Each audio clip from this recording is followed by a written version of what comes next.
बाहर की अशुद्धि होती है तो जो है शरीर अशुद्ध हो जाता है, उसमें रोग आ जाता है।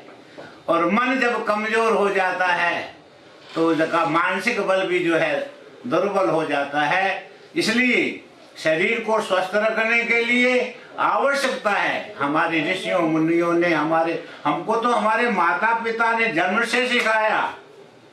हम लोगों का जन्म गांवों का जन्म है। जब गांवों में जो है पहले बाहर जंगल में दिशा मैदान जाते थे, बच्चे बाहर जाते थे, आप बाहर आकर के हाथ धोते तो मिट्टी का जो है उस समय घरों में पीली मिट्टी रखी जाती थी, पीली मिट्टी से हाथ धोए जाते थे। हम बड़े हुए, पहले हाथ धोने नहीं आते थे तो माता ने हाथ पकड़ करके हाथों को धुलाती थी, ऊपर से एक व्यक्ति पानी डालता था, हाथ शुद्ध होते थे। हमको कुल्ला करना नहीं आता था तो वो कुल्ला कराते थे। बड़े हुए तो हम अपने आप करने लगे। ये हमारे जन्म काल का है। इसलिए सबसे पहला गुरु कौन है? माता है, गुरुदेव माता। और हमारे वैदिक मंत्र है मातृ देवो भव, पितृ देवो भव, अतिथि देवो भव, आचार्य देवो भव। जो माता पिता की शिक्षा पूर्ण रूप से प्राप्त कर लेता है वो जो है संसार में कभी असफल नहीं होता। हमको माता ने ये सब सिखाया। हमको याद है बचपन में हमने झूठा कुछ खा करके, उसमें मिट्टी के घड़ों में पानी होता था, दूर से गांवों में कुओं से भर करके जल लेकर के आते थे। हमने झूठा हाथ घड़े को लगा दिया, माता ने थप्पड़ मारा, चपेट मारी, तमाचा मारा। क्यों? उन्होंने झूठा घड़ा झूठा कर दिया। हमारे सामने घड़ा फोड़ दिया गया, दूसरा घड़ा है। हमको ज्ञान हुआ कि हमको आगे से ये गलती नहीं करनी है। अचानक बाहर सोच करके आए और हाथ कहीं शरीर को लगा दिया, तब जो है तब गाल पर जो है तो फिर शिक्षा मिली, नहीं मिट्टी से हाथ मांजो, ऐसे मांजो, एक बार नहीं, 2 बार नहीं, 3 बार नहीं, 4 बार, 5 बार।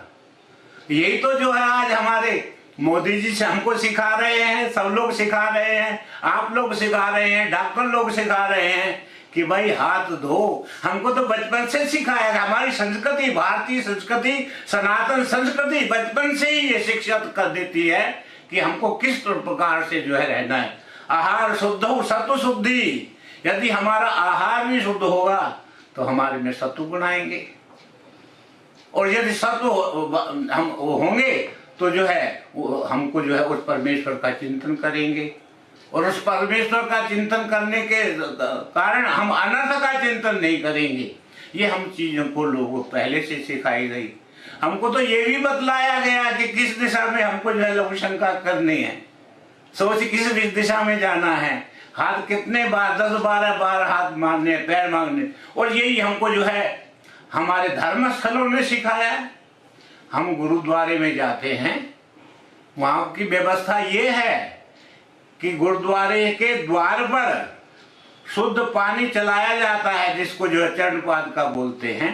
वहां पर पहले जल चलता रहता है, बाहर दोनों तरफ, इधर वाश बेसन है, इधर वाश बेसन, हाथ धो करके जो है पहले हाथ धो, कुल्ला करो, और उसके बाद पैर धो करके मंदिर में प्रवेश करो, हरि मंदिर में प्रवेश करो।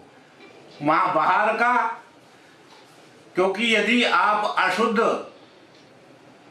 अपना जूता चप्पल पहनेंगे तो उससे जो है आपका जो है वातावरण, जहां भी आप उस पैर को रखेंगे वो अशुद्ध होगा।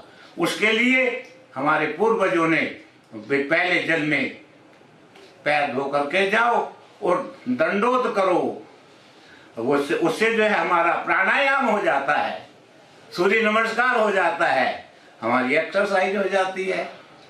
इसलिए हमारे गुरुओं ने, हमारे माता पिता ने हमको ये शिक्षाएं दी हैं। यदि हम उसका पालन करेंगे तो कोई भी संकट हमारे पास नहीं आ सकता, कोई भी बीमारी हमारे पास नहीं आएगी। बचपन में ही हमारे घरों में जो है हर एक घर के, हर एक गांव में कितने ही नीम के वृक्ष होते थे। बच्चों को सिखाते थे कि दातन करो, नीम की दातन करो। उस समय ये पेस्ट वगैरह तो भी जानता ही नहीं था, हम लोगों ने भी नहीं जाना था। ये तो जब हम शहरों में आए तब हमको ये पता चला कि और कितना साधारण प्रयोग है, जहां पर गांव में कुछ भी नहीं, वनवासी आदिवासी क्षेत्रों में भी जो है केवल नमक से ही जो है मंजन करके जो है मुख शुद्धि हो जाती है।